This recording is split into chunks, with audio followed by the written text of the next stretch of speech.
Have you ever wondered where the safest place in the world is for money?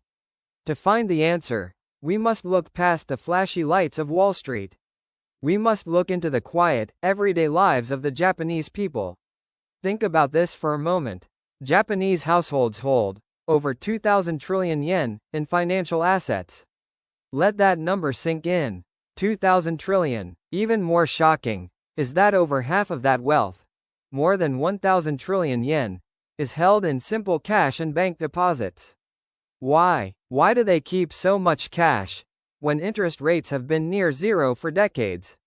It is a psychological phenomenon called Genkin Shinko, the faith in cash.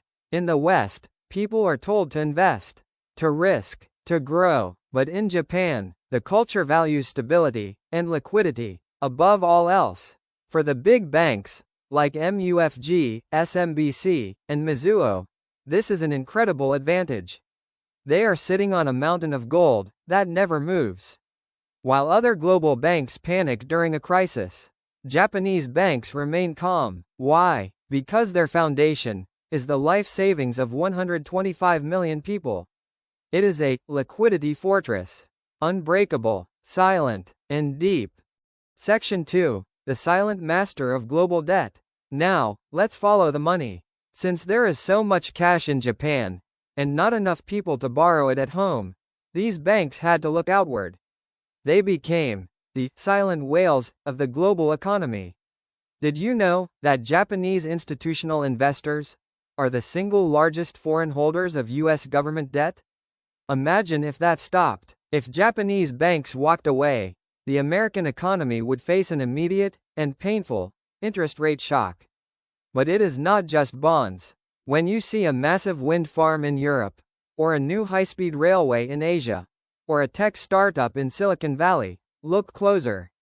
Very often, you will find Japanese capital quietly providing the fuel. Japan has been the world's largest net creditor nation for over 30 years. This means Japan owns more of the world than the world owns of Japan. They take the cheap yen from a grandmother in Osaka, and they lend it to a corporation in New York at a higher rate. This is the global arbitrage. It is a massive flow of profit returning to Tokyo every single day. They aren't just banks, they are the liquidity providers for the entire Western world. Section 3. The 2026 shift, the return of the samurai. But now, in April 2026, everything is changing. For 30 years, these banks were called boring. They were called slow. But today, boring is exactly what the world needs. As global inflation rises, and Western banks struggle with instability, Japan's conservative strategy is finally paying off.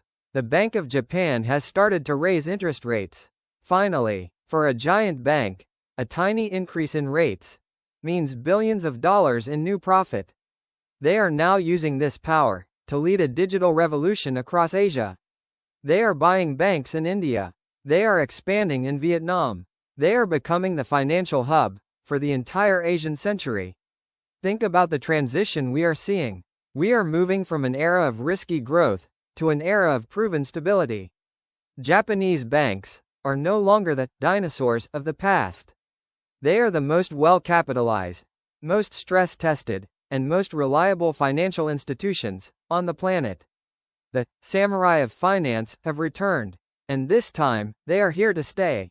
Thank you for watching, and for taking this journey into the heart of Japan's financial power.